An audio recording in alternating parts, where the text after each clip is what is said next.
My hair is horrendous, man. What is going on? Jesus.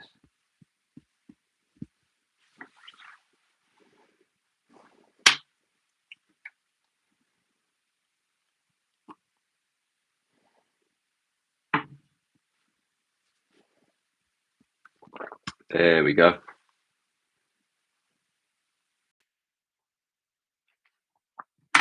Yeah, see who he is. Oh, there we go. All right. All right. We What's are up? we are on, I think, mate. All good. I was panicking a little bit then. Good to see ya. You as well. You as well. Miss Hey. Teaspoon in the building. Laura in the building. What is going on? Oh, nice. And I So can see the comments too. So what's up, Alicia? What's up, Laura? Awesome activist. Nice to be with you, Jake. you too, mate. Jeremy, it's crazy, man. Honestly, no word of a lie. Can you hear me okay? Is it good? I can. Yeah. Is it better without then? Or Either way is all sweet. good. Okay, I'm testing these. So. Jeremy, no word of a lie. The other day, I'd had a couple of beers, flicking through YouTube, and I saw our chat, and I thought, oh, I haven't seen nothing of Jeremy for a while. And I put our chat on for a little bit, and I was about to message her, and then literally within 48 hours, I saw you at the Beagle place in Wisconsin, was it? Wisconsin? Yeah, Wisconsin. Right. Right.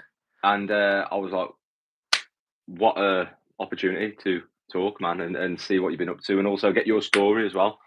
Um, Yeah. Nice. I haven't, mate. I haven't had no time to look into this. I don't know anything about it. Good. So we're gonna have to dig deep and yeah, just tell us what the hell has been happening, mate.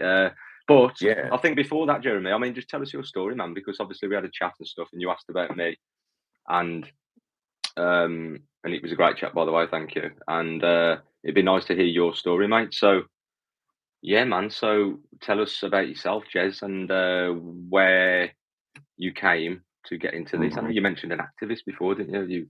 Some activists spoke to you, and looking forward to hear it, man. So Yeah, yeah. far Well, away. well. First of all, what an honor, because you've been, one of the most on the ball activists I've seen in the last year. In fact, I've only known about your channel for under a year now. And when I came across your channel, I was well impressed with how bold you are. I mean, I've been reacting to your videos a lot, and someone in my chat described you as a one-man army, which I would agree with. So yeah, it's been a lot of fun to see you, and I've been inspired by you and your bravery and courage. My Thank you, mate. background, yeah, no problem. And my background is actually in radio and journalism. I used to work for public radio. In America, we have NPR. In UK, you have BBC radio. They're similar. So here in America, I was working for public radio station, NPR member stations, 4 or 5 of them, as a host on the air and also a reporter. Did that for about 15 years. When that ended, unfortunately, it's right when that ended is when I learned about animal agriculture. And my story is that I had sort of been inching that direction because I heard a story on the BBC overnight, actually, about how bad beef was for the planet. And I always consider myself an environmentalist and try to do the right thing. I was buying organic milk, I was trying to do the right thing, what I thought was right. Organic Valley milk, And so I was hearing about how bad things were. And then as it happened, I had lost my job and lost my then girlfriend. So I was in this period of change, and I was at a bar. I saw this beautiful woman sitting at the bar, and I approached her to hit on her. And somehow during the Balls course of of this, steel. yeah, that's right. That's right. And somehow during the course of this hour-long conversation with this married woman, by the way, so nothing happened, unfortunately.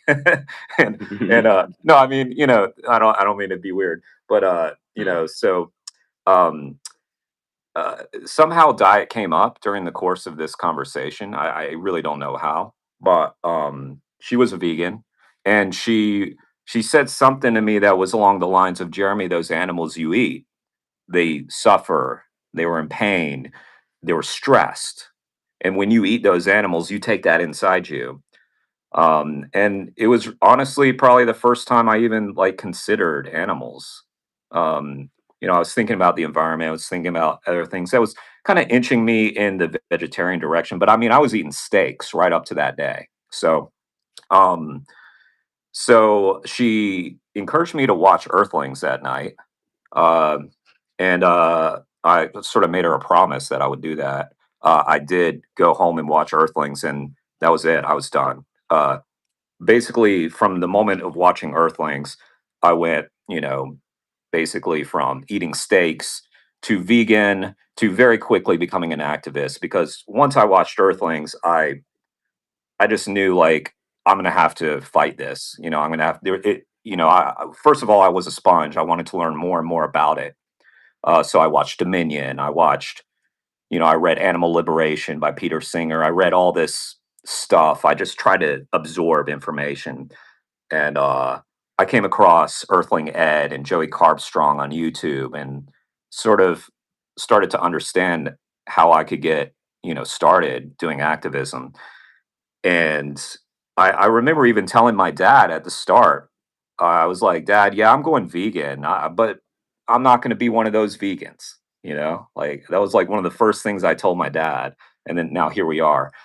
And yeah, I guess maybe I had a sense that vegans could be pushy, but it's interesting because I didn't really have that much negative interaction with vegans or anything. In fact, even shortly before going vegan, I had gone on like first dates with two vegan women somehow, and um Wow.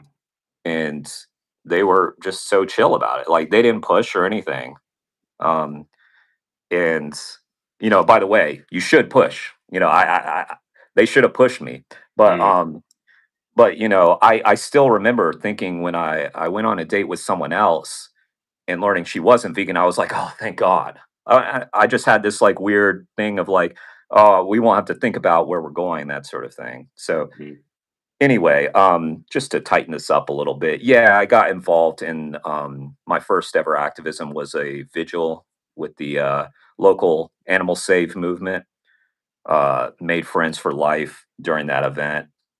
There was a slaughterhouse about an hour away from me that kills chickens. And so that was my first forte into activism. And then right after that, I went to Anonymous for the Voiceless Cube and did one of those and got real involved with them. Back in that day, cubes were popping, and we would have like 20 people at an event every when time. when was this, Jeremy? Sorry, when was this? This was about 8 years ago. 8 years, okay, And yeah. yeah, and at that time, Jake, it was like, at least where I was, it was like there were like three big groups that were doing activism. It was AV, Anonymous for the Voiceless, the Save Movement, and Direct Action Everywhere. And Direct Action Everywhere didn't really have an active chapter where I lived. It had one prior, but I got in just after something happened to where I guess the team dissolved or something. I'm not really sure, but in any case, that was kind of what was happening at the time. And like I said, I know you were inspired by Joey Carbstrong and did activism with Joey, and same. Like, you know, he was doing it in the UK and Australia, but I was very inspired by what I was seeing from him, and also inspired by his uncompromising tone as Mm. well, which I know is something that you have as well. And um, yeah, and uh, I I just wanted to be tough too. Like I appreciated that. He had this sort of hard edge background to that was Mm, not what a lot of people would expect. mm, Um, so yeah. So, sorry, mate, how long after the chat with the woman at the bar who was in a conversation with someone else and just happened to drop veganism on you, how far after that did you turn and then turn activist? Honestly, I know it that was a night, short time. Yeah. yeah, it was basically like an hour after we had that conversation. I went home and watched Earthlings, What the and hell? yeah, I mean, I was curious. I was really Yeah. open to receiving information, and I was blindsided and shocked by what I saw.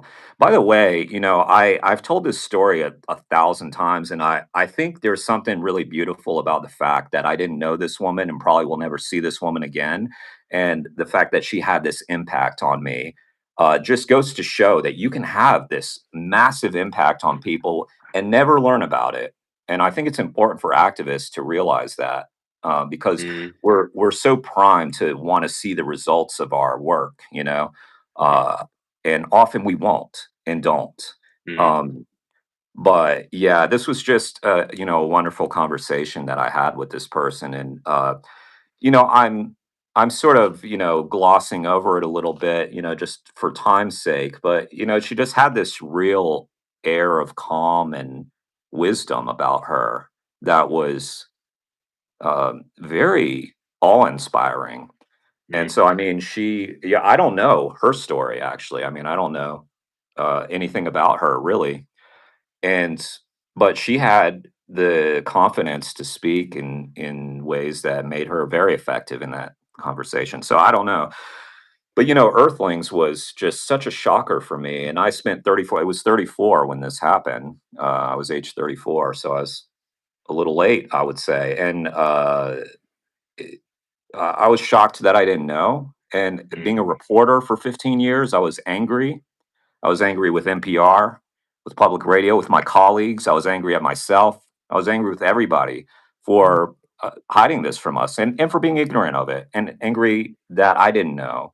And so I chose to channel that anger into mm. doing this. And to answer your question of the activism, I think that probably started within like 2 weeks or something, probably. Wow, mate, that is the quickest. I think that is the quickest turnaround I've ever come across. Like Yeah, it what one was. day in 2 weeks. Um, I'm sure it is. Yeah, but I would say that I always kind of looked at myself as an activist. So for me, it was like, early on in life, and people who knew me during college knew I was real passionate about gay rights.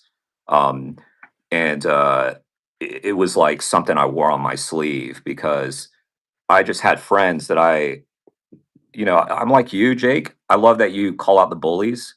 And with, people who are gay, I saw them as being bullied, and Mm, now it's like trans people, gay people, and I just remember it was hard growing up being a straight guy, mm, figuring things out. So I just the idea that it was going to be some government or politician coming down on me, or my friends, is just mm, I just didn't it didn't sit well with me. So I already considered myself an activist. I was a reporter, so I was in that space, and I just mm, maybe my reporter hat came on too because I was like, I got to get the word out. I've got to let people know what's going on, including my colleagues who I reached out to at radio stations across the country.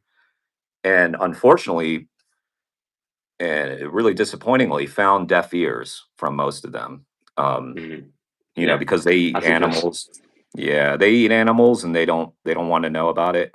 That's not all across the board. Mhm. But I'm pretty disappointed with the response that I've gotten from people I really admire in other aspects of their life. So, but Mate, yeah, it first was. of first of all, mate, that thing about regret and anger inside and wanting to know earlier and annoyed at yourself for being 34. I think, I mean, I know a lad who's 21, 22. He regrets not being 10. Then you've got 60-year-olds who regret not being. So I think that just comes part and parcel of it. I think, no matter what your age, everyone wishes that they would have woke up sooner. Um, so yeah, that's in reply to your last bit, mate, about being angry and stuff. I think you've just got to be happy that you have. You know what I mean? I'm just happy that we have eventually, and hopefully people follow suit. But yeah, mate. Totally. I mean, so what is it? 8 years now for you, and Yeah, it's 8 years about active. 8. Yeah, Yeah, 8 years active. yeah, Yeah, and then yeah. I mean, give us some examples, mate, about talking to family and stuff. And trying to show people this thing that you've came across and everything that is hidden, and being in that game as well, reporting for that firm. I can imagine you've kind of woke up to the realization of how hidden things were. Am I right in yeah, saying that? Yeah. yeah, yeah, and I ended my radio career in North Carolina, where there is a massive pig industry in the eastern part of the state, and not, there's been battles, there's been lawsuits with the residents there that, the pig industry was spraying pig feces into the air to disperse it. and it was wafting into their yards and causing them cancer. There's a great documentary called The Smell of Money Mm, that documents this battle. It's also featured in What the Health, the documentary. mm, There's like a good 5-10 minute segment about this. So it was sort of covered in the local media, but mhm, I just realized like the animal's story has never been told, at least from my perspective. I've never heard it. And I would know because I was listening to the radio 4 or 5 hours a day, being on the air. And my colleague, so I was like a morning host, and there was an afternoon host, and afternoon host is my real dear friend. I would still call them a friend. Uh, I was like, this these gas chambers that pigs are put in. There's footage of this, and they're screaming for their lives. This is really compelling audio. And in NPR land, we have this phrase called driveway moment, where it's like the audio is so compelling that you get to your home and you sit in the driveway because you can't turn the radio off. And I told my friend, pigs and gas chambers, that is the driveway moment. And I'll never forget what they told me. And it's such a disappointing thing that I heard. And it was, our listeners can't handle that. And I thought that was wrong, kind of demeaning to the listener, and uh, just kind of a failure on a lot of fronts. Now, I'm not throwing that person under the bus, but and this was a private conversation that I'm kind of sharing, but it just kind of spoke to the attitude of some in my former profession, that we're like the gatekeepers of the information, that we decide what they can handle. Like, no, like NPR listeners, and I this was drilled into my head early in my career. They're curious, they're smart, they want to know. mm. And to shield them from something that they maybe don't know uh, is a failure on epic proportions, in my opinion. Now, obviously, I'm an activist, so if I were to ever get back into radio, I do nothing but animal rights stories, and I get fired immediately. But the the I was offering to work with people. I was like, look, I'll take you there. We'll work together. I'm a former reporter, so a lot of my work post, like I started to work with Direct Action Everywhere, and I'm kind of shortening the story, but I worked with their press team a lot. And part of the thing that I promised to DXC, not really promised, but really hoped for, was like, I'll try to get you guys on NPR, you know, and I failed. And it's because NPR is just not interested. And there's just a lot of timid reporters out there who don't want to rock the boat. And it's disappointing. And I think I told you this, Jake, during our interview, that I believe you're the journalist now. Mm, The so-called journalists aren't journalists. mm, They're like going through the motions. They're taking assignments and doing this kind of stuff, but there are very few actual people who are willing to put themselves on the line. Now, you on your channel, you'll go in with a camera in broad daylight, walk onto a pig farm or whatever, and show everybody what's going on. That's journalism. And mm. and so yeah, and there's like a bit of prestige that comes with that title, right? Journalist. It sounds grand. It sounds good. Mate, it's interesting you should talk about this. There's a couple of things that I watch, and I don't get a chance to watch anything else, or I don't choose to watch anything else really. But there's a little snippet of a night where just before bed, I flick on YouTube and things pop up. And in a recent case in England, there's been a lad who's gone missing a couple of years ago, and it's blatantly dodgy. It's blatantly just covered up. Something's happened to do with gangs and things like that. And what they've done is they're trying to bring in this regulation where people can't talk about the latest news on their channels and things like that. And this lad has broke it all down, and he said, "Look, this is what happened. This is why this is a lie. This is why they're lying to the public. This is why they're lying to the family. We're the ones who are actually doing the investigating, for this case, because this is covered up, that's covered up, that's corrupt, that's sketchy, that's dodgy." Um, and like you've just said, the people on the channels who are getting classed as like, troll online trolls or something like that, they're the ones who are doing the digging that the police couldn't do. and the family haven't got the resources to do. Do you know what I mean? So it's Mhm. interesting. You should say that, man. Yeah, yeah. Well, I Jay mean, Slater.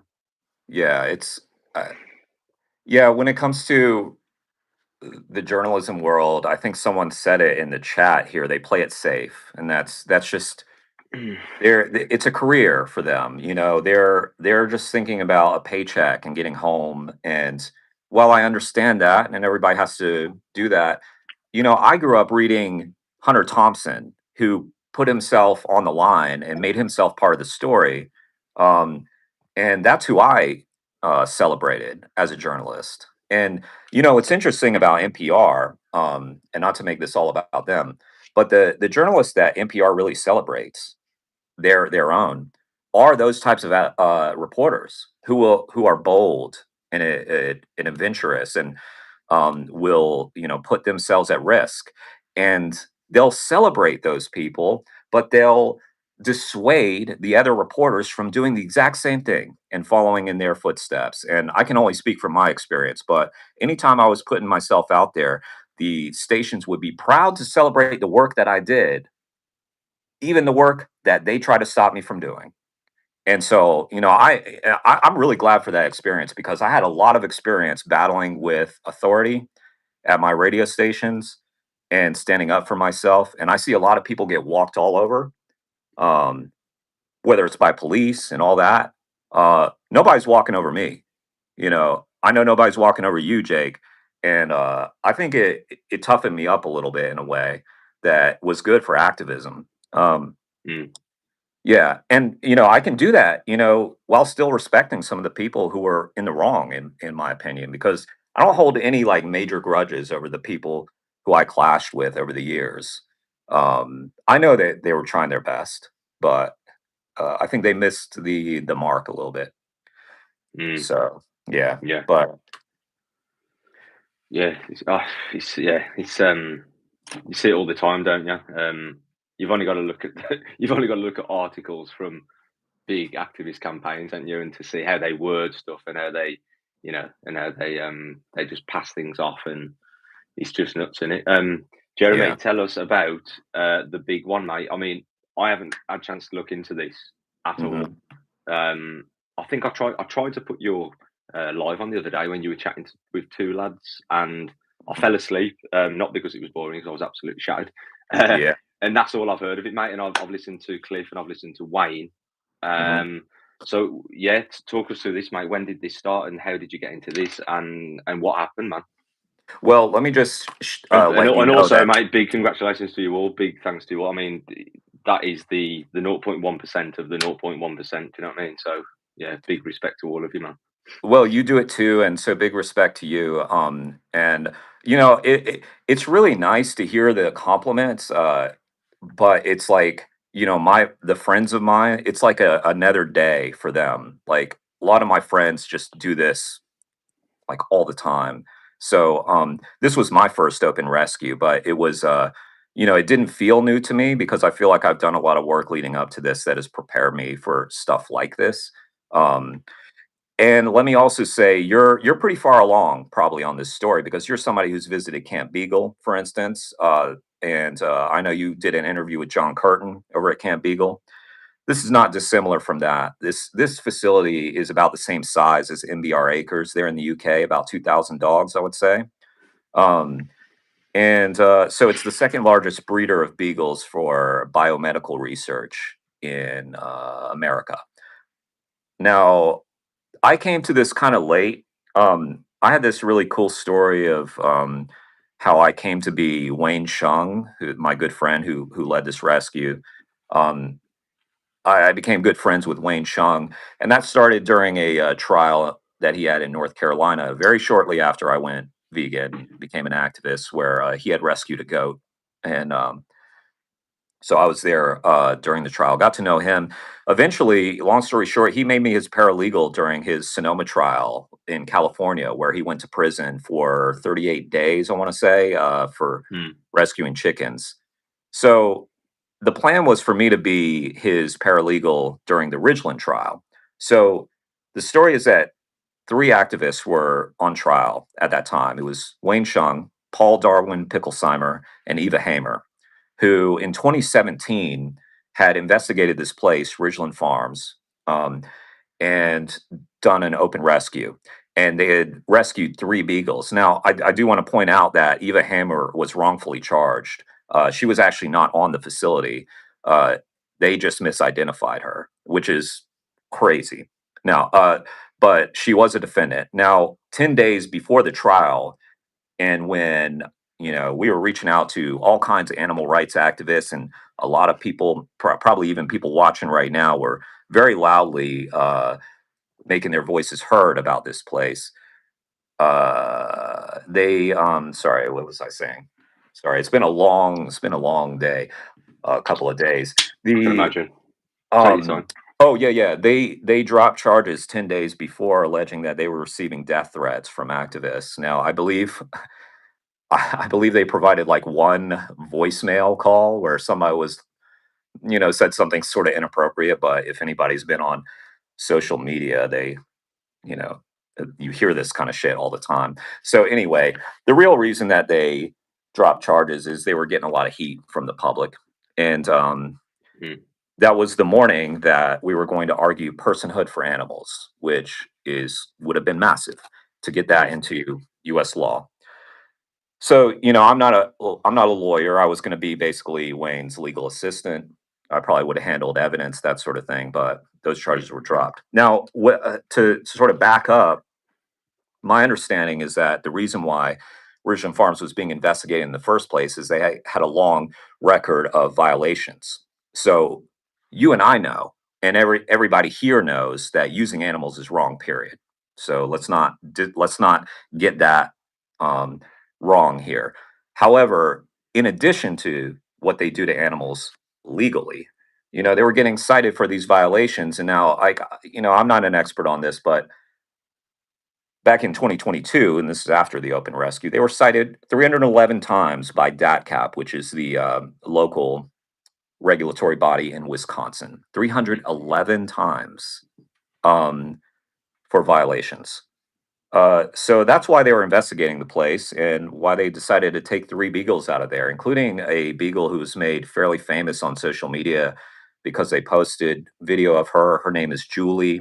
She's a blind beagle, and she spins and spins and spins. I've met Julie. She still spins to the right. She still has that neurosis. Um, Obviously, she lives in a loving home now, so when she spins to the right, sometimes out of excitement, but she's still a timid, very scared dog. All these years later, we're talking 2017. So I think I met Julie probably in 2024, 2025. So like 8 years later, something like that, whatever. Um, so yeah, I mean, and some of the things that were documented later on by whistleblowers who came forward is that at Ridgeland Farms, they were performing surgery on beagles without anesthesia, called cherry eye surgery, where they cut the glands off their eye. Whistleblowers came forward and said, we had no veterinary training at all. We weren't veterinarians, and we were forced to perform surgery on these dogs, and there were pools of blood, like, so we're talking just torturing beagles without anesthesia. Um, and I will challenge anybody from Ridgeland Farms to explain to me how that's not torture. Um, you stand on that, Ridgeland. You stand on that. They were also documented to be debarking dogs, devocalization surgery, where they go in and I believe they sever the vocal cords so that they're not so loud. Because you can go back and watch this rescue video; it's insanely loud in there. Um, the rescuers, Wayne and Paul, and the other rescuer who was there, had to be right up close to each other and screaming just to hear each other. It was a really chaotic situation. Um, so yeah, they were doing that. What else were they doing to beagles? They were force feeding them. Um, I believe, I don't know if they were doing this on site or if they were selling dogs to have this done to them, but they were force feeding them things like laundry detergent, just ridiculous stuff that, you know, we know it's not good to swallow these substances. I don't know why you need to test that on a beagle, man's best friend. So in any case, when these charges were dropped, Wayne, me, and a bunch of other activists still had to go to court that day, and Wayne argued against the charges being dropped. He was facing, by the way, max 16 years in prison for this rescue. Now, he wouldn't have gotten that amount of time, I don't believe, but um, that was the max. And he wanted the charges because he wanted the Beagles to get their day in court, so he argued against that.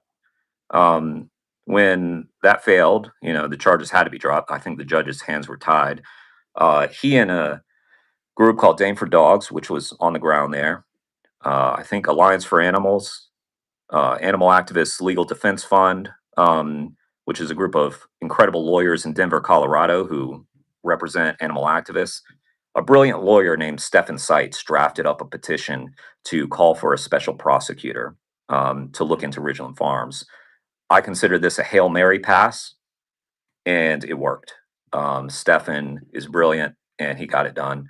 And the judge, Rhonda Lanford, who is, in my opinion, one of the few heroes in this story, approved the petition, found probable cause that felony criminal animal abuse was happening at Ridgeland Farms, and that the district attorney, Ishmael Azan, who, by the way, we should, if someone in the chat could find this stuff on Wayne Chung or whatever social media, find the contacts and put it in the chat so people have them, refused to act. And so Rhonda Lanford realized that in the law, she was able to act to supersede him.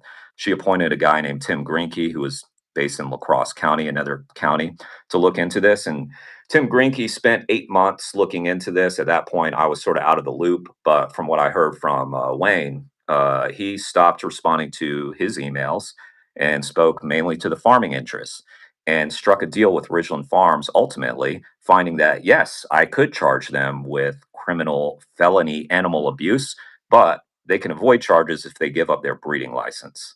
So they gave up their breeding license, but they're still able to do research on site and breed beagles for research on site. They just can't sell them out. And the 2,000 plus beagles who were still at Ridgeland Farms were left to languish. So there was nothing done for them. So they found, yes, you're criminally you're committing felony animal abuse there, but you can keep your dogs. No problem. And there was all this excuses given, this is not, we don't have the authority to do this, we don't have the authority to do that. I don't know. I'm not a lawyer. I just know what's right and what's wrong. And leaving those dogs in that place is wrong. So hats off to Wayne Chung, who stayed on the ball on this. Wayne, a good friend and just an incredible person, incredibly intelligent activist, incredibly brave activist, stayed on the ball, announced to the world that we are going back to Ridgeland Farms to save these dogs. He gave them a date. They should have been prepared. And we followed through. And, we went back and we got out 22, I believe, beagles. The number keeps going between 22 and 23. I'm not sure. It's really chaotic right now. 20, at least 22 dogs are safe and sound right now. That would have been facing whatever wrath that spiteful Ridgeland Farms would have had against them. Unfortunately, 8 beagles were confiscated by authorities, and to the best of my knowledge, we'd like to name them as well, I think, so that they have some identity. But right now it's hashtag Ridgeland8. So they were returned, and we're imploring the authorities, Ishmael Azan, Dane County Sheriff's Department, please put all those numbers down there if somebody can look them up, and call, email every day. Tell them to get those dogs out of there because they have that authority. They're refusing to act. I don't know what the deal is with Dane County. Maybe there's something in the water that makes everybody paralytic because they don't seem to be able to act. And in fact, a lot of the am I still on? I'm getting a notification about Wi-Fi. Perfect, mate. Yeah, perfect. Okay. Well, yeah, we really want to keep the pressure on them. They're getting tons of attention, thousands and thousands of calls a day. But please don't wait for your fellow activist or fellow concerned citizen to do that for you. This is the time when we get all these calls to action. Everybody call this number, email that. We get it every day, right? You get it in your emails. This is one that matters, and it could make the difference. So stay on them, be persistent, be like Jake, and don't let them off the hook. These are bullies. These are bullies like Jake battles every day, and we're gonna see this through and Mm. get them out of there. So yeah, Mate, that's in there's a so nutshell. many there's so many things I want to say about that, and there's a lot of moaning and a lot of anger that could come out. Um, oh God, it's pointless even going into that, isn't it? How many were there, Jeremy? In total activists that day? I don't know the exact number, but I I couldn't think it's believe it, around. man. I could not believe it when I saw it. I was like, oh my God. The first thing I seen was Wayne with the crowbar just blasting into this door, and then there was just Mhm. what, hundreds? Was there hundreds? I think it was like around 100 activists, Yeah. and in terms of people that went onto the facility, probably 30 to 50, maybe 50 Mm, activists. Um, which, so by the way, every activist that went on there obviously knew the risk and knew that mm, charges could be filed, that sort of thing. And I mean, y- y- like it's there were people doing their first rescue. There were people doing, probably some of their earliest activism. We had young, we had old grandmothers. It was diverse. It was, you know, I had a woman when we were getting arrested. And by the way, I keep telling this story. I just want to make clear she wasn't being weak, but she was in tears because she said, I was always raised to follow the law. And I had to like comfort her a little bit and remind her that she was following the law. And by the way, that activist, whose name I'm blanking on, I'm really sorry. She had the chance to leave. They would have let her go. She chose to stay and powered through it. And I just that kind of courage and strength is mind blowing. She was like, "I'm sorry, Dad." She was talking to her, I guess, past father. Like mm, and yeah, it's just I hope she holds her head high, and I think she got through that moment. It was a beautiful thing to see, and so many of my friends, and I saw like my buddy Dean really come alive in that moment, become a leader. Dean, shout out to you, man. Like Dean, I've been with Dean through some rough times when Dean was going through some personal stuff, and to see Dean like really just come into the moment. Like it's on my live stream. mm, So mm, I live streamed while we were getting arrested, and Dean was really kind of taking over in that moment and speaking so beautifully and passionately for the Beagles and saying, we're not leaving mm, without those Beagles, so we're going to stay here, and spoke so beautifully. So, yeah, it was just kinda mm, cool to see, like, all these heroes, like, that are my friends and see what they're capable of. Um, mm. yeah, Yeah. so it was And wild. it really hits hard, mate. When I went to MBR, I didn't expect it. I probably didn't even think about it. But when I've been to all these places and the slaughter places and been inside the slaughter places and to the farms and all the other places that, activists go, and you hear pigs and you hear cows and you hear lamb. And by no means am I saying that dogs are, deserve more value or more, more thought. But there was something about hearing a dog's bark for me that was worse than anything I'd heard before. And that's not, like I said, that's not to say that they're any less, the other beings. But I think because we've got these animals as pets, and you hear barks if you've got a pet every day, you hear barks for warning, you hear barks for joy. And we grow up with these sounds, and when you hear it from 30 meters away, knowing that they're locked in there with masks on and being forced detergent down their throats and things like that, or whatever they're doing in there, I think that hits different, man. Do you know what I mean? Yeah. Did you feel the Yeah, same? yeah, I do. I grew up with a Beagle. the first dog that my family had was a Beagle named Zeke. Um, and it was so long ago that I don't have a ton of memories of Zeke other than from like watching footage from my childhood and that sort of thing. But just knowing that, a Beagle was part of my family. And I know how sweet Zeke was. I know that. And yeah,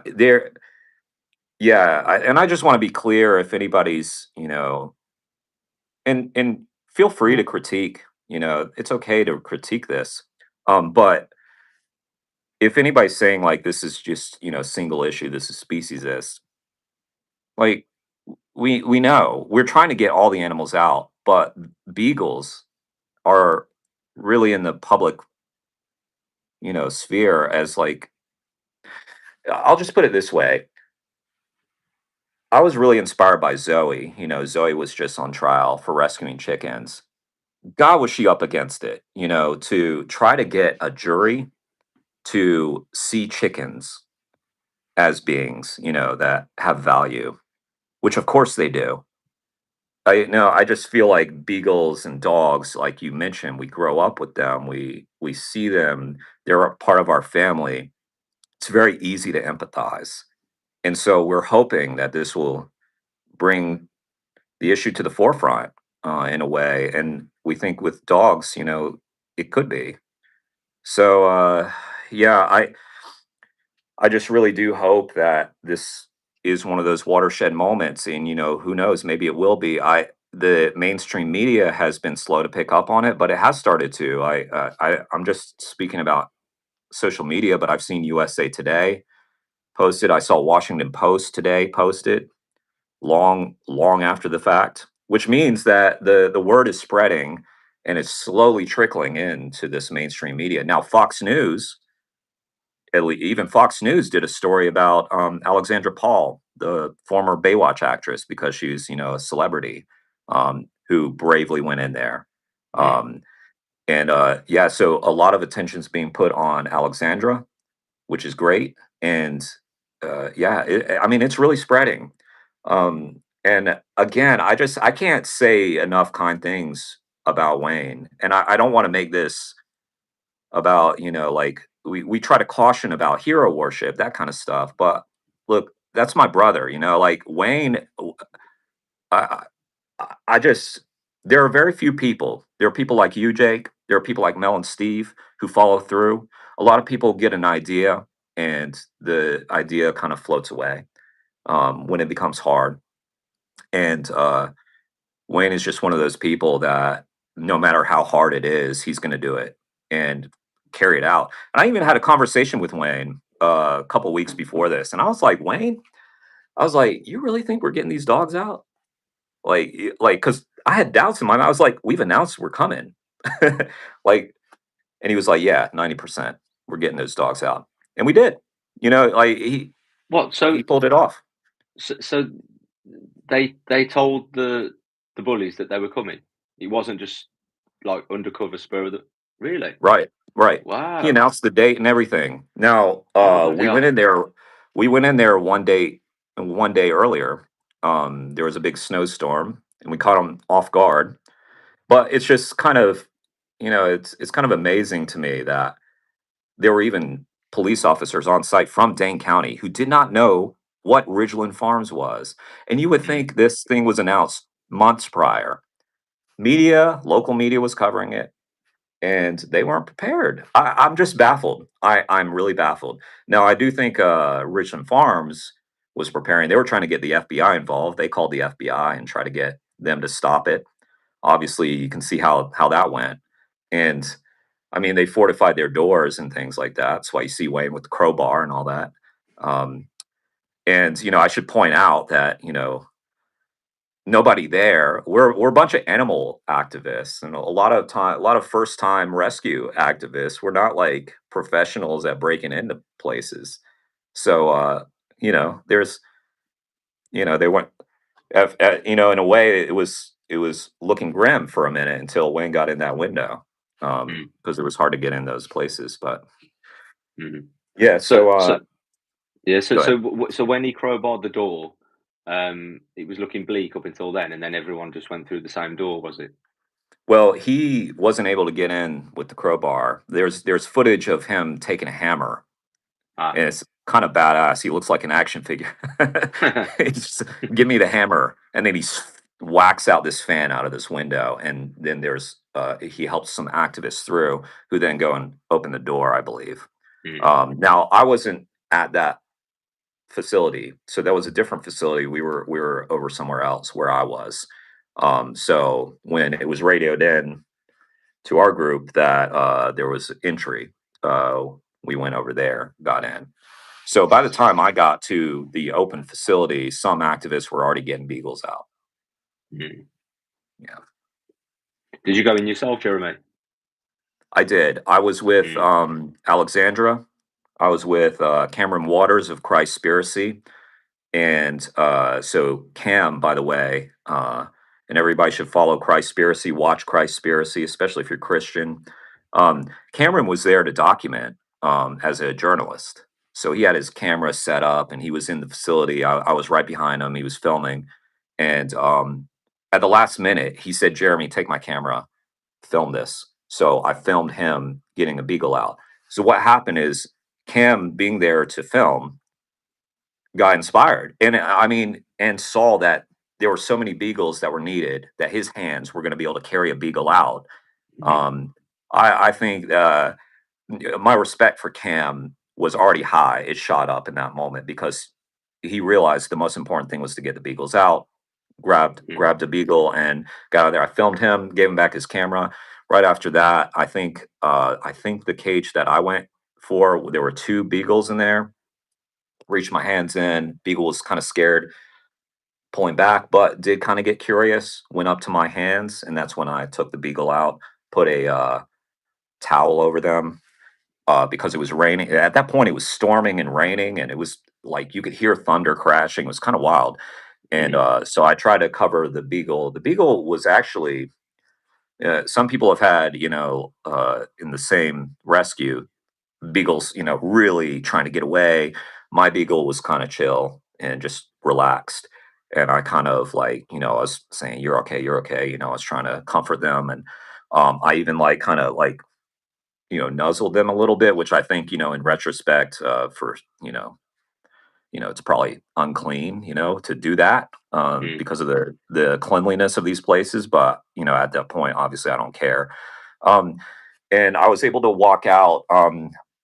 We were doing a live stream yesterday on Animal Activism Collective's channel, which I highly recommend because a fellow activist, Ashley, um, had a beagle taken from her. And it was this horrible experience that she had.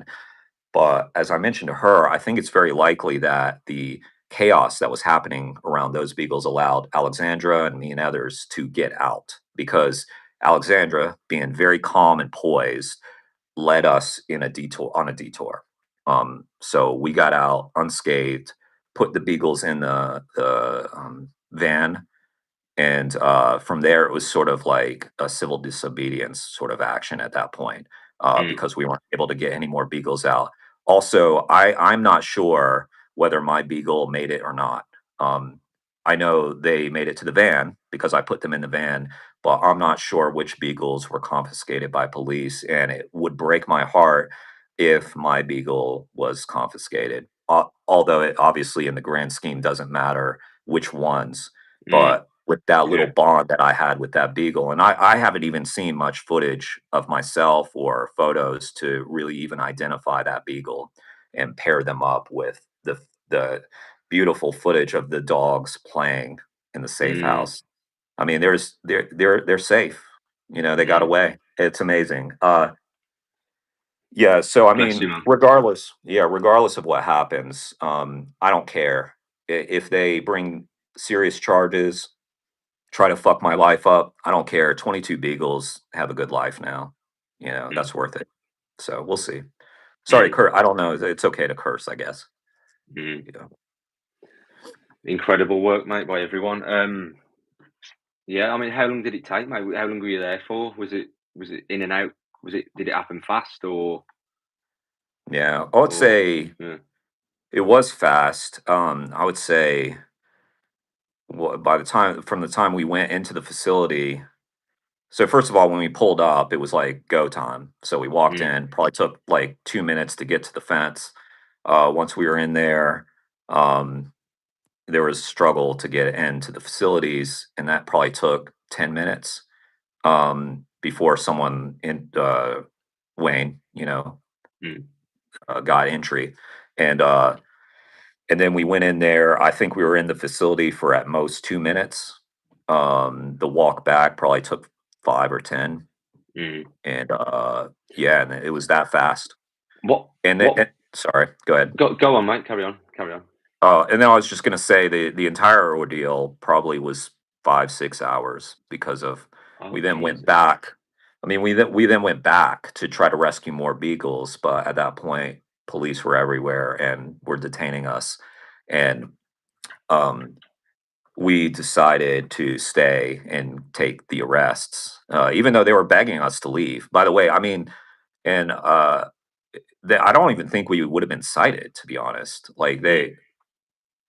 they just wanted us gone, and actually the police were in some ways, not all of them, obviously there was one that took a beagle out um, of a cage and put it back. A lot of them were sort of on our side and understood what we were doing, and just I was wanted us to go. I was going to ask that, mate, because when we did the gas chamber in Cranswick, they hated us, man. Like it's one of these places. I don't know if you know anything about England, but in the east, it's very farm heavy. You've got a lot of people who will have, if they're not farmers already, they'll have friends that are farmers. They'll have, you know, uncles or cousins that are farmers. It's not like round here, you know what I mean? Like round here, it's very town and city. And from the moment we got down to the moment we got released, and ever since when we're trying to talk to them and get things sorted, they hated us because we threatening their identity, we're threatening their morning sandwich that lasts for 5 minutes, we're Hmm. threatening their economy, over there. Just they just hated us, man. But I think with dogs, and this is one of the comment. This is what I said to one of the police. I said, if it was dogs, you'd think we were heroes. You wouldn't be grabbing me by the arm and shoving me into the door.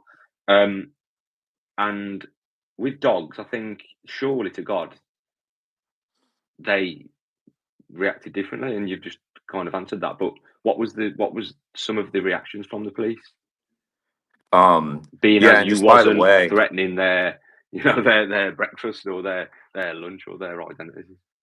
there was definitely some of that where they were like, "Wow, like you're stretching us thin. You're making like at the jail." I remember one of the officers saying, "I have to be back here in 5 hours." Like he was all put out. Like, "Oh, I have to deal with this because there's so many activists." There were some nasty officers, but there were some really kind ones. Like while I was on site, they appreciated that we were all like just really calm and chill. And I mean, their fear, I guess, was more like, what are these people like? Are they going to be rowdy? That kind of stuff. So when we were getting arrested, it was a total, like just we were just there to do a civil disobedience at this point and implore them to take dogs out. I had an interaction with one of the officers and it was raining and hailing on us during this point, and on them too. So, like they're getting rained on, and he was like, "Yeah, I wish they had awnings over this facility." And I said, "Yeah, I wish they didn't exist, period." And he said, "I agree with you." And so he was on. He sort of, what can you take away from a little comment like that? I don't know, because a lot of officers are, sort of trained to play both sides and appease everybody. But I definitely saw some officers who didn't know the place existed and were visibly affected by it, uh, and kind of stunned by it. I talked to some officers about their dogs back home, just to sort of make small talk and pass the time and kind of make them think a little bit. Yeah, so I asked this one young officer, like, do you have dogs? You have a dog back home?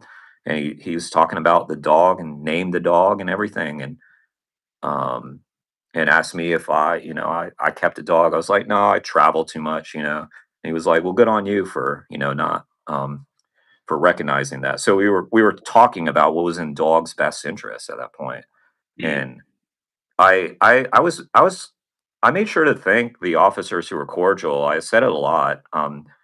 I would say thank you for being courteous to us, and one of them said, "Well, you're human beings, you know. We try to treat everyone with respect." And I said, "Yeah. What about the dogs, though? You know." So I'm just baffled still with Dane County that they didn't brief their officers about this thing happening. It's just mm, unbelievable failure. mm, um, and by the way, I remember you talking about your interaction, Jake, with because I remember making a clip about this from our mm, interview where you said, I think you said to an officer there, you were like, all this for a bacon sandwich, all this, mm, the sounds, the machinery, it's like you're in a, I mean, you were there, you can explain mm, it better, but you were in a gas chamber. mm. Uh, I suppose your one was, all this in case someone drinks detergent, and if they drink detergent, the test on the animal isn't going to stop them anyway because they've already drank it, and regardless of what happened to the animal when you tested it with the detergent, with the detergent, has no bearing on the idiot that decides to drink detergent. It's just, Yeah, I oh can I well, can I can I can solve the problem for this industry right now. Don't drink laundry detergent, guys. mm, I know you were thinking about it. Do not drink laundry detergent. Problem solved. Okay. I incredible. yeah, I don't What? How long were you locked up for, Jeremy? Was uh it the I w- day, the night, or? yeah, I would say the whole thing was probably 4 hours. So I was put in a police cruiser by a really kind officer, by the way. He put some, put some wrist ties on me, like the plastic ones, and they were super tight. But I didn't want to be one of those guys that complained, so I just sat in the car and try to adjust my hands the way. But I sat in that car for like 2 hours. Ironically, interestingly, he was parked right in front of the Ridgeland office. So I was sitting Mm, there in the cruiser, kind of looking at the owners, I believe, and watching them have their conversation and seeing all the workers at Ridgeland. So I was there for, I don't know, maybe an hour, and I was in the police cruiser for probably 2 hours. Finally, I was rejoined with the other activists, and then it was a slow process since there were so many activists for them to process. They ultimately put me in a holding cell with some of my good friends like Pete, who was on the live stream yesterday on AAC.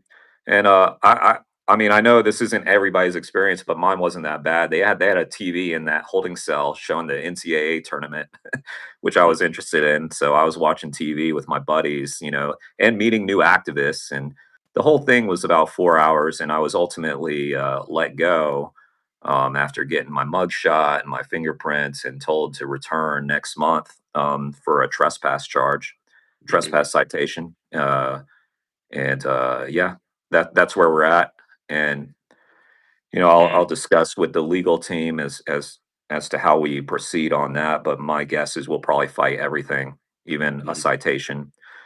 Yeah. Um, so yeah, we'll see. But that was the whole experience. And you know, if anybody's wondering, I have no regret, and I would encourage everyone to do this. Um, Yeah. it was quite a powerful experience. Yeah. My hats off. For once, mate, on a podcast, I don't know what else to say apart from thank you, well done, bunch of legends. Um, Well, yeah, I don't know what else to say for once, mate. I think it's just uh, there's hundreds of thousands of people who also would probably like to say thank you if they got the chance as well. yeah. Well, let me say the response has been so overwhelmingly positive and Mm, flattering, and um, a lot of people are saying thank you and things like that. And I just want to point out that the best way to thank me and the other activists is to reach out to Dane County authorities and pressure them. That's the best thing to do. And I also just want to, I appreciate the compliment, but I just want to acknowledge all the people that have, you know, done far more risky stuff. I mean, I went in there with a group of very dedicated activists that I was very comfortable with. Mhm. Um, I just want to, shout out some of the people in our history. Like I was really inspired by Peter Young, the former Animal Liberation Front mink rescuer, who was spent 7 years on the run, did 2 years in prison. You Mhm. got Rod Coronado, who I was really inspired by. You got John Curtin over there at Camp Beagle, who's been, just an amazing friend. And yeah, tons of, yeah, Barry Horn did a hunger strike in prison and died. Um, Wow. Jill Phipps, like there's just so many people who have laid the groundwork for the newer activists to come in Mm. and try our best. And Yeah. uh, yeah, I just, yeah, and Zoe. I mean, Zoe got like Zoe recently got charged and spent time Mm. on house arrest for rescuing chickens. Which, by the way, I believe certainly not a competition, but I certainly think that it's tougher to go on trial for having Mm. rescued chickens. Yeah. So Yeah. Was yeah, and you, Jeremy, Jake. people say to me that they don't know how I go into these places. I've said to people, I find it easier to go into places and do real life things than I do watching a screen. Don't ask why. I don't know why. If I watch a video that is 10 seconds on Instagram, I can feel my blood boil. Um, and when I'm in these places, something just.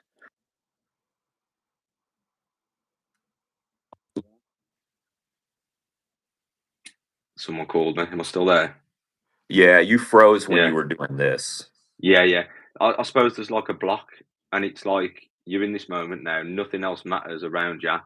Go and do what needs to be done. Is that did you get the same kind of feeling that you get that adrenaline rush and Yeah. you're not bothered about the consequences, you're not bothered about the smell or the dangers or nothing like that, you're just straight in. Was that kind of the feeling you got from everyone? Yeah, yeah, I was very, very calm during this event. And I gotta say, like, I've done actions before that caused me a lot of stress and fear, and this was not one of them. And I think Mm. part of that was just because the first I had a lot of confidence that I was right and that I had great activists around me. I mean, again, just to put this in perspective, I mean, I was in that facility with Cam Waters of Christspiracy, who's done all kinds of investigations for his films. Alexandra Paul, who's been on trial numerous times, I believe, and been a witness and rescued all kinds of animals and is just really seasoned.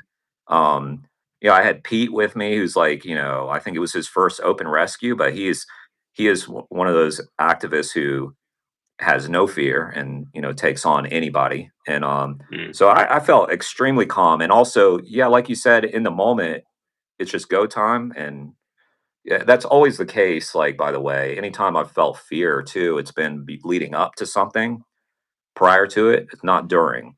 And after the fact, there's relief that it's over, kind of, for Yeah. me. Yeah. But I gotta say, it's kind of funny to me. Like, I can think back to like 5 years ago and getting really nervous about something. I won't share what that was because it's not public. But I was super Hey, nervous. definitely not talking to girls anyway at the bar. Right, right. Yeah, a little more stressful than that. And I just remember feeling super nervous about this situation, and now to have come to this point where, charges are a real possibility, and just uh, I have no fear at all. And part of the reason for that uh, is that I've had like kind of years of hanging around people who do this like it's like nothing, and also Mm. talking to my family who matters a lot to me, and kind of preparing them, and also getting their support. So I mean, they didn't know what Mm. I was going to do, but in the aftermath, they've been nothing but supportive, which means a lot to me. And I realize that's not the case for everybody, and uh, but for me, it matters a great deal. Yeah, Mm. it's vital for me because my family is really incredibly important to me, and the Mm. idea of causing them stress and harm is honestly the only thing that's ever held me back. Mm. Because I just don't like that. They've Mm. done so much for me. So Yeah. Are they in support of this kind of activity? Well, yeah, I would Yeah. say my mother and my sister are. Um, How good is that to have? oh, it It's means great, the isn't it? world. It means the Exactly. world. I Yeah. don't know if you did you used to get in trouble when you were younger? Yes, I did get in trouble. Um, And you do these things when you're young and maybe not so young actually. Do things getting in trouble, arrested and whatever, and you've always got the repercussion of the law, and then you've got the repercussion of your family and the mom and the missus, whatever. And how good is it to be doing something where people are like, "I'm happy you did that," you know what I mean? For once. yeah, exactly. You know, I've been pretty lucky in terms of getting arrested, but I've done a lot of crazy things that I shouldn't have done and that the family knows about. But it's not my first arrest. It is my first arrest for activism. Had another one for just being dumb. uh, but but yeah, I've really avoided jail, and yeah, so they haven't had to deal with that. And but I'm just really impressed, honestly, with my fam for just kind of like going with the flow of this. I don't want to talk about them too much though, because of make them you know more exposed to this. But they it has been vital. And to know that I was sitting in jail, I had a sense that they'll ultimately be proud of this. So yeah, Yeah, of course, yeah. Mate, rescuing a dog, am I right in saying that has never seen daylight? yeah, I think so. I mean, I What don't know they're all every pretty moment of that. much. Yeah, I mean, I've rescued 2 dogs before, from a factory, and they were kept in a pen, and they were just in the rain and sleeping on cardboard boxes and stuff like that, and these dogs, they've gone to a new home, and it was great to get them out and pass them on, and they've now got loving homes, and they're warm and clean, and that feels good, it does, and, it's a lot different to taking a dog out that's never seen sunlight. I mean, these dogs they had space to run around, man. Do you know what I mean? They were running around. They were with they were well fed. They were together, but they were enslaved in a pen. So comparing that to taking a beagle out of this bullying facility, that has never seen sunlight. What was it like carrying that creature out, knowing that they'd never seen the light of day? Well, Also, any kind of compassion or yeah, a touch off another being. yeah. Well, that's what it's all about, right? That's the whole thing. Um, I mean, I'll be honest that in the moment, I really didn't have time to have those emotions. It really was just like kind of a mission. It's like get the dog out. But of course, Mm. my heart went out to them, and I tried to kind of make sure that they were okay and felt some love. Especially, when you're leaving the facility too. Like I felt pretty confident I was going to get that dog to safety, but you don't know. This could be the only interaction they have that is one of kindness, and I also recognize that the dog probably didn't understand what was happening, and just felt nothing but fear. The fact that the dog kind of relaxed into me speaks a little bit to the nature of beagles, but perhaps a bit of knowledge of what was going on. I don't know, but yeah, Can you I would. imagine? Yeah, Carry on. I can. Oh, yeah, yeah. No, that's a great point. Can you imagine, every day like this, and then all of a sudden a bunch of people wearing white bio gear come into the place and start taking people out? I think that you would have a lot of hope, you know, Yeah, that this is something good. imagine if like they dropped all the humans on another planet, and we couldn't communicate with the higher intelligence, and then there were just like 97% of people just trying to violate you, and then there were just like a couple of percent who didn't want to violate you, and then there were just like 0.1% who were trying to save you from the onslaught of just these crazy, like, hyper intelligent beings. Like, do you know what I mean? You'd just be like, what the fuck is going on?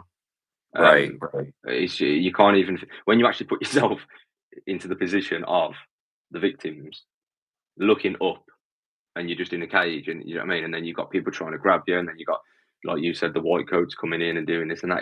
It's hell. What's the quote about religion, man? If humans, sorry, if animals had a religion, then humans would truly be the devil Yeah, that's right. That's right. by a long Yeah. stretch. Yeah, and I think it was Isaac Bashevis Singer who said like to the animals, all humans are Nazis. Sorry to drop that word. I know that's not a YouTube friendly word, but whatever. Um, Another ban for me, thank you. Don't worry, it's just another gotcha. one. Just right, yeah. Yeah, I I can just imagine, being that dog. And a reason why I say, I hope that they felt hope is just because, like, what else could you feel in that moment? Something new is happening. Someone has put their arms around me that is not rough handling me, is kind of petting me and nuzzling with me. I really hope that they knew in that moment. But obviously, those few minutes were just more about getting the dog to safety. And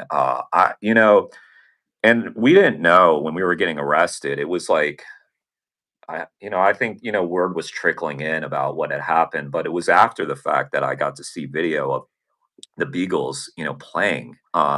22 happy looking Beagles, free and playing with each other. That is something they never experienced before. Is Yeah, it's really powerful. And I'm not a real emotional guy, so I don't get very emotional. And uh, I still, honestly, I still like maybe the adrenaline is still wearing off because I really haven't gotten to that point yet, but it really warms my heart a lot, the moment. But yeah, I've often said, like the I know this stuff happens whether or not I'm there or not, so that's kind of one of the ways that I keep my emotion in check. And also I should say, Alexandra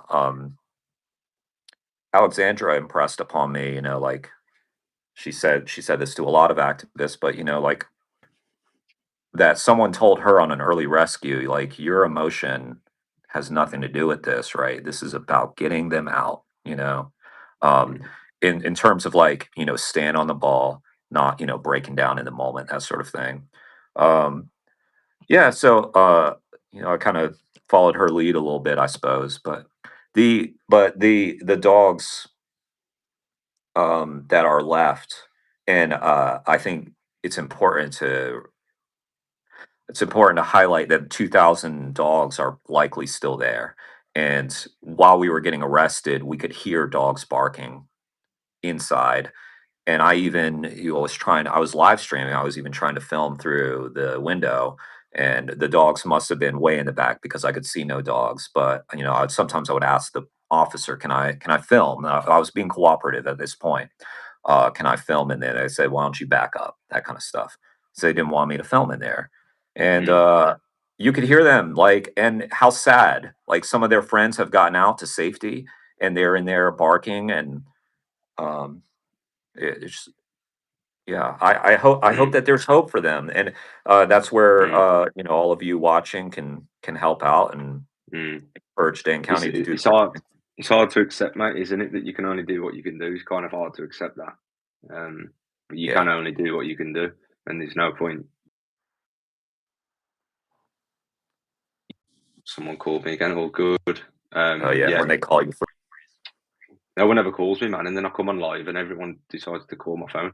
Um, I forgot what I was saying. Yeah, mate, I think it's important to just keep that strong chin, as you've got, mate. You've got that strong chin and that the right attitude, and don't let it eat you up. And Yeah. yeah, thank you on behalf of everyone who is not a Yeah. fucking psychopath. So Yeah, and you too, Jake. Yeah, I just want to be clear. Like, you've been an inspiration to me. Seeing how bold you are. And when you watch someone being as brave as you have been, it just reminds you, like, especially when I'm like, at home or something. I'm like, I'm at home and Jake's out there, like, constantly. It's not just like a one-off thing. You're out there all the time.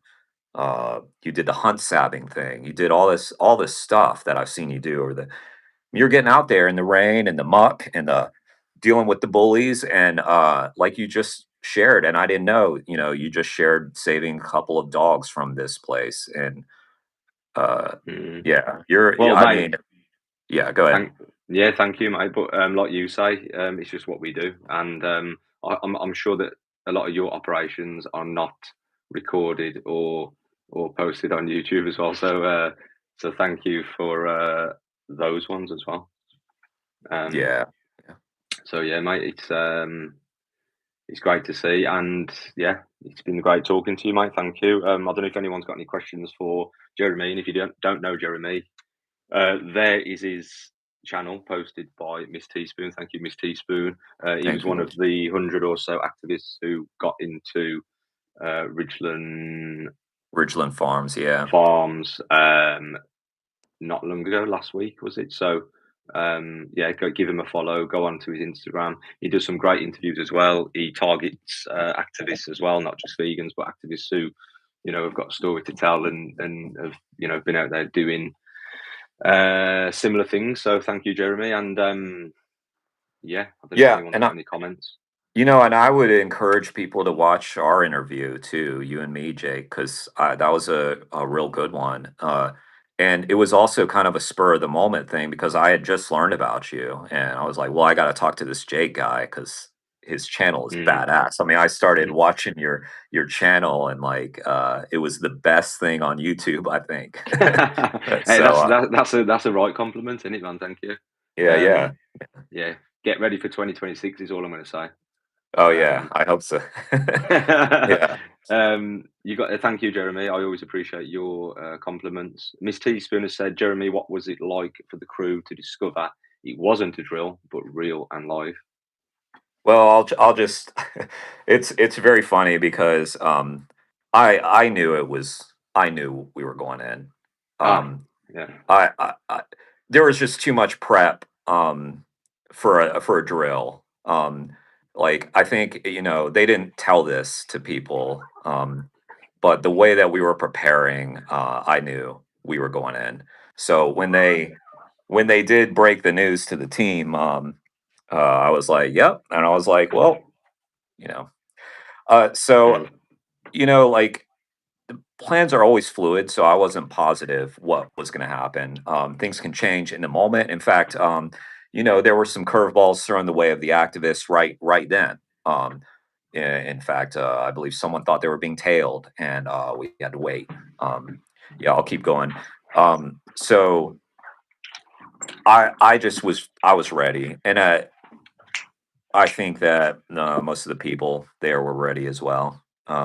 So yeah, that's kind of how that went for me. You wouldn't prepare in that kind of way for a drill, the way that we were preparing. We also knew that there was a massive snowstorm the next day, and there was. In fact, it was. I can hear myself playing back, but I heard. So there were about 10 inches of snow on the ground when I tried to get out of Wisconsin. It was a real blizzard. And in fact, I think it canceled things, and it may be one of the reasons why Wayne and Alexandra spent some time in jail because they didn't. I bet you anything the judge or whoever had to come in or whatever just didn't come in. I don't know. I don't know how that worked out, but oh yeah, I should also mention they took my phone away. I just want to address something because I saw some people wondering why did I take my phone there to begin with. Which is a good question. And it wasn't like spur of the moment. I did think about this long and hard about whether to take my actual phone onto the facility. And my plan was to live stream the entire thing. And I had it all set up. I password protected the hell out of my phone. And I thought it would be unlikely that they would take my phone, but they did. They have it still. I hope they enjoy my hiking photos because that's all they're going to get. Um, and if they want to know that I have cool friends, I'll tell you right now. I'm friends with Wayne, friends with Jake, friends with Alicia.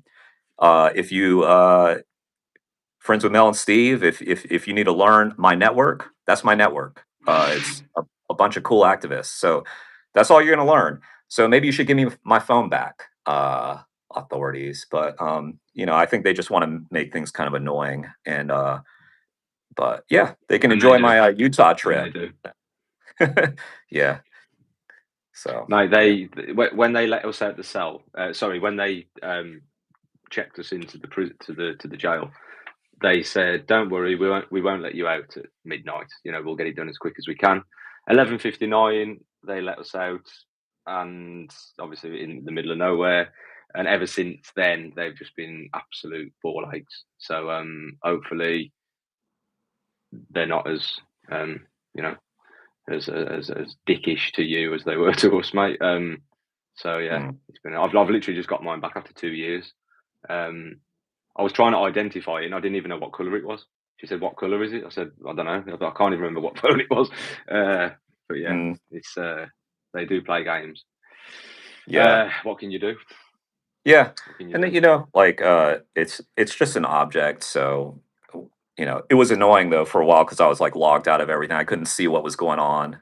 Mm, I needed like two-step verification to log into everything, and I didn't have that. So I was out of Instagram, out of Facebook.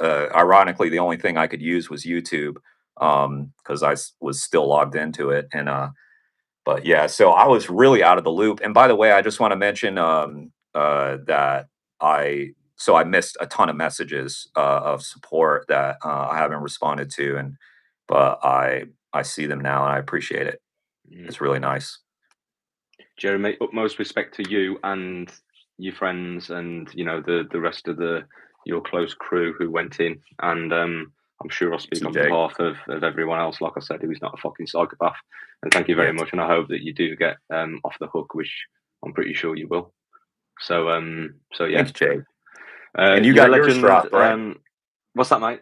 And you got your legal situation dropped, right, with the Yes, gas gone, mate. chambers? Yeah, Yeah. gone ski. So I've even had a nice £158 in the check from the police as a Hey. refund for our costs. So that's nice. That'll go to the next mission. Thank you very much to Norfolk Police.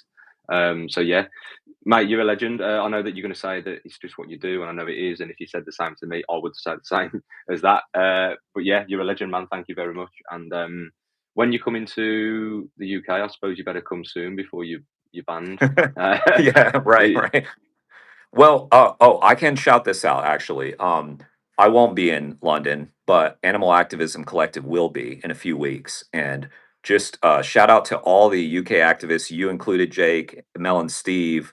Um, Whoever is watching from the UK, I would highly encourage you guys to come out for that convergence because um, mm, you can't have a better group in your corner than Animal Activism Collective. They have been balls to the wall during this mm, action. They're a big part of the reason why there's been so much attention to this thing.